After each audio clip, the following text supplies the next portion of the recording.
श्री असाउद्दीन ओवैसी। बहुत बहुत शुक्रिया सर। स्पीकर सर, मैं ये वक्त तरमीमी बिल की मुखालिफत में खड़ा हुआ हूँ।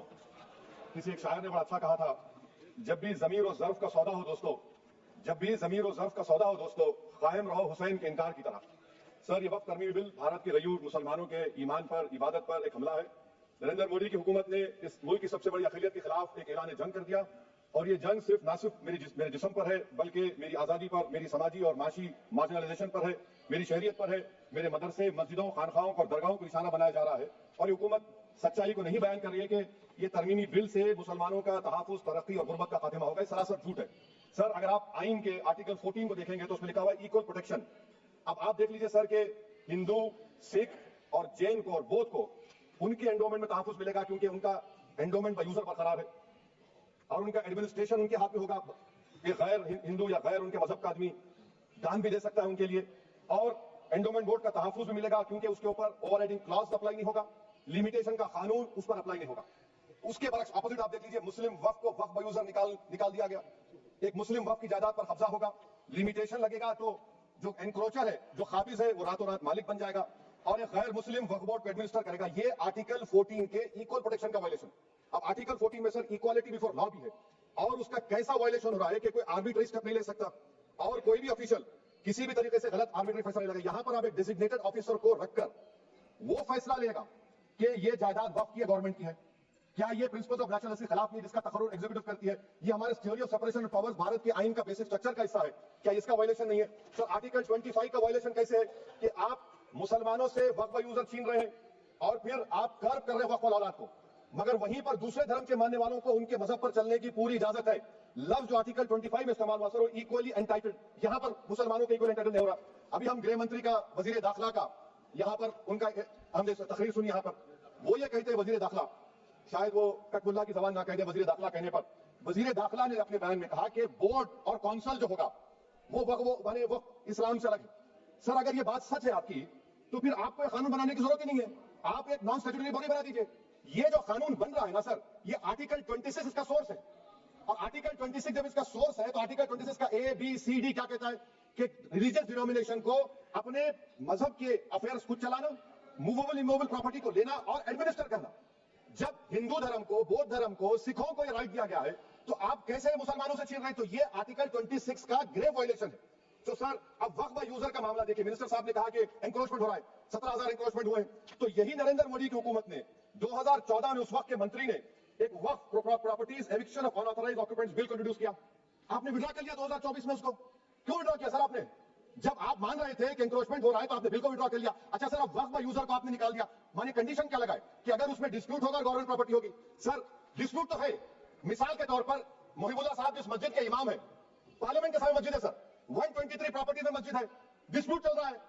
कल कलेक्टर या डिस्ट्रिक्ट ऑफिसर बोलेगा कि भाई साहब ये गवर्नमेंट प्रॉपर्टी है, स्टिकर लगा दिया जाएगा, मस्जिद बंद, गवर्नमेंट प्रॉपर्टी हो गई, होगी ना सर? अब ये बताइए, आप जब से यहां पर पूरे बीजेपी रूलिंग पार्टी हमको ज्ञान दे रहे हैं, कुछ नहीं होगा, कुछ नहीं होगा।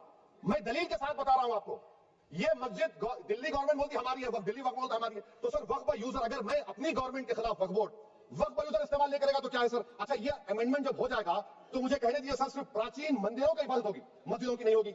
अब सर आप आ जाइए, अगर डिस्प्यूट मेरा एंशिएंट मॉन्यूमेंट से वक्फ का, एक मिसाल दे रहा हूं, दिल्ली में 172 वक्फ प्रॉपर्टीज ASI कंट्रोल में, मैं तो हार ही गया वो, क्योंकि मेरे पास डॉक्यूमेंट नहीं है। आप कह रहे हैं डॉक्यूमेंट चढ़ाओ।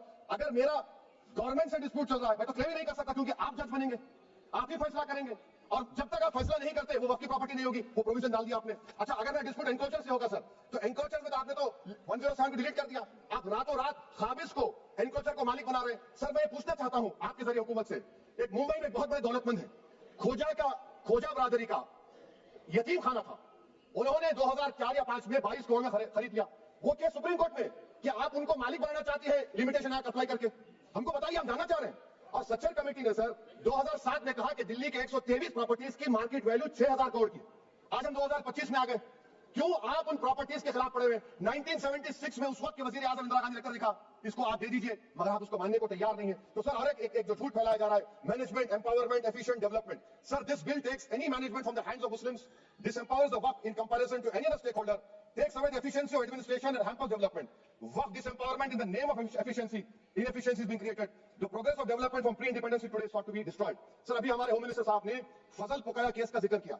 सर मैं आपसे गुजारिश करूंगा कि होम मिनिस्टर जरा अच्छे लोगों को रखकर इंफॉर्मेशन ले. फजल पुकाया का ऑबिटर क्या है? It is obiter. वो रेशियो डिफेंडेंट आई नहीं है जो आपने कहा है. अच्छा सर, शेड्यूल ट्राइब के बारे में कहा. क्या शेड्यूल ट्राइब में मुसलमान नहीं होते? शेड्यूल कास्ट में नहीं होता मुसलमान. शेड्यूल ट्राइब मुसलमान होता तो क्या आर्टिकल 25 मेरा चला गया? आर्टिकल 26 चला गया, आर्टिकल 14 चला गया, 15 चला गया, 29 चला गया. लक्षद्वीप का एक मुसलमान एमपी है, क्या उसको राइट नहीं है क्योंकि ट्राइबल है? क्या कह रहे हैं आप? इस ऐवान को क्यों गुमराह कर रहे हैं आप शेड्यूल ट्राइब के नाम पर? सर और एक चीज जो आपको बता रहा हूं सर, अब आप जब आर्टिकल 26 से मेरा सोर्स है तो आप सेंट्रल वक्फ काउंसिल में 22 में से 10-11 आप नॉन मुस्लिम को बना सकते हैं. रिलीजन न्यूट्रल आपने कह दिया और आप बनाएंगे. क्यों बनाएंगे आप? स्टेट वक्फ बोर्ड में 7 नॉन मुस्लिम होंगे और 4 मुसलमान. क्यों होंगे?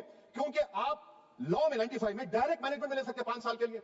आप वक्फ यूजर को आप कलेक्ट डिस्ट्रिक्ट ऑफिसर बोलेगा ये वक्फ की प्रॉपर्टी नहीं है तो वो वक्फ बोर्ड खामोश बैठ जाएगा, कुछ एक्शन नहीं लेगा क्योंकि वो आपके प्यादे हैं. अच्छा जब आप नॉमिनेट करेंगे सर मैं मोदी गवर्नमेंट के खिलाफ नो कॉन्फिडेंस ला सकता हूं, मगर वक्फ बोर्ड का चेयरमैन जो नॉमिनेट होगा उसके खिलाफ नो कॉन्फिडेंस नहीं ला सकते हम. बिल्कुल नहीं ला सकते. क्या मजाक है बताइए? आपकी डेमोक्रेसी है. नॉमिनेट भी स्टेट गवर्नमेंट करेगी. वो अगर डिक्टेटर बन जाएगा जैसा आज भारत में हो रहा है तो वो भी नहीं हटेगा. कम से कम यहां पर तो इलेक्शन है, वहां पर तो 5 साल झेलते रहो उसको. अच्छा सर, अब ये जो क्लॉज 11 और क्लॉज 9 आप 16AA से देखिए, where the qualification of the members of the board has been limited only to 3 categories contained in 14(1)(c). Intention is very clear that the majority is to be packed with non-Muslims. So who will defend my interests, sir? If I cannot depend on the state waqf board, central waqf council, which are going to comprise non-Muslims, this in itself is a clear violation of Article 26, 14 and 15, sir. अच्छा sir, CO पहले 95 में था कि God मुस्लिम, आपने गायब कर दिया उसको. अरे आखिर क्यों इतनी नफरत है आपके लफ्ज़ मुसलमान से? अच्छा फिर क्या कह रहे हैं आप कि ये भी आर्टिकल 26 का वायलेशन है? सब जितने हिंदू धर्म के प्रॉपर्टीज है, सिख धर्म के, बौद्ध के हैं और आपके जैन के, वहां पर उन्हीं के मजहब का ऑफिसर होगा. और कहां पर नहीं होगा? वक्फ बोर्ड में. Waqf board is a pure religious institution. इसको समझने की जरूरत है. तो आप ये कर दे रहे हैं सर. अच्छा सर आप देखिए, अब आप आ जाइए ये ट्राइब्यूनल पर. मुझे समझ में नहीं आया सर कि हमारे होम मिनिस्टर वजीर दाखिला ने क्या कह दिया कि 2013 का जो कानून है वो नहीं बनता तो नहीं लेकर आते. मैं बड़े अदब के साथ उनसे पूछना चाह रहा हूं कि क्या उस वक्त राजनाथ सिंह साहब, अडवाणी साहब, हमारी लेट सुषमा स्वराज, ये बड़े बड़े नेता यहां बैठे थे? आपने यूनानिमस उस कानून को पास करवा दिया. कीर्ति आजाद थे उस वक्त, अब यहां बैठे हैं वो टीएमसी में. तो क्या आप गलत थे या वो गलत थे? हमको बता दीजिए. आप बता दीजिए, क्योंकि अगर अडवाणी आपके लिए बहुत बड़ा नेता है, मेरे नहीं हो सकते, आपके लिए आपने पद्मश्री दिया उनको. मोहतरमा सुषमा स्वराज की जबरदस्त तकरीर का मैं ख्याल हूं, वो बैठकर उस 2013 को यूनानिमस पास कर दिए. मुझे कंफ्यूजन है कि क्या अमित शाह नरेंद्र मोदी बड़े हैं या अडवाणी बड़े हैं? आपके लिए आप तय कर लीजिए. अच्छा सर, आपके tribunal sir, railway Clements tribunal, NGT tribunal, income tax, वैसे 14-15 ट्राइब्यूनल, हिंदू एडवोकेट का ट्राइब्यूनल, सबका अपील नहीं होती, रिव्यू होता है. गृह मंत्री सरकार कह रही है कि नहीं रोक दिए, रोक कैसे रोक लगाते? रिव्यू और अपील में तो फर्क होता है ना सर.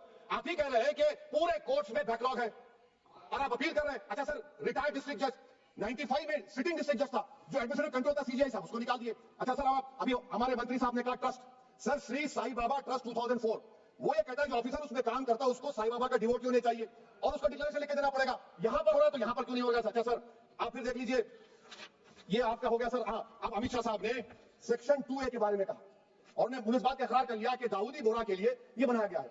मगर मैं आपके जरिए से गवर्नमेंट से पूछना चाह रहा हूं, आपने तो उस प्रोवाइजो में दाऊदी बोरा का नाम ही नहीं लिखा. आपने उनको भी थैंक यू कर दिया, उनका नाम क्यों नहीं लिखा आपने? और सर, और गवर्नमेंट क्या कर रही है? आप मुस्लिम समाज में जो बेकार किस्म के लोग हैं उनको एक रास्ता बना रहे हैं, एग्जिट दिखा रहे हैं कि तुम्हें वक्त से बचना है तो तुम ट्रस्ट बना लो. ये क्या कर रहे हैं सर आप? कम से कम उन दाऊदी बोरा को आप दे देते. अच्छा sir, clause 3B section 36 clause 18 देख लीजिए. Oral appointment has sought to be discontinued, even though it is recognized practice in Islam. Muslim person has recognized oral waqf and 1937 Sharia Application Act. Sir, आप class 3-9 पर आ जाइए. 5 साल के लिए मुसलमान. मैं किरण रिजिजू से पूछना चाहता हूं, सर दाढ़ी रखे तो मुसलमान प्रैक्टिसिंग है या क्लीन शेव आपकी तरह है? तो बताइए हमको, प्रैक्टिसिंग क्या होगा? अच्छा, किसी को पकड़ के मॉब लिंच कर दिया और बोले कि जीएसआर का नारा लगाया, और वो जीएसआर का नारा लगाया तो क्या मुसलमान रहेगा? नहीं रहेगा. या फिर देश के प्रधानमंत्री ने कहा था कपड़े देखकर पहचानो, तो क्या कपड़े देखकर आप कह देंगे? अच्छा, अगर कोई क्रिश्चियन हिंदू धर्म कबूल करता है तो क्या वो मंदिर को नहीं दे सकता प्रॉपर्टी? फिर भारत के संविधान में आर्टिकल 300 क्यों है सर? राइट टू इक्वालिटी क्यों है? फ्रीडम ऑफ रिलीजन क्यों है? 5 साल कहां से लाएंगे? अच्छा सर, और एक चीज मैं आपको बोल के खत्म कर दूंगा सर.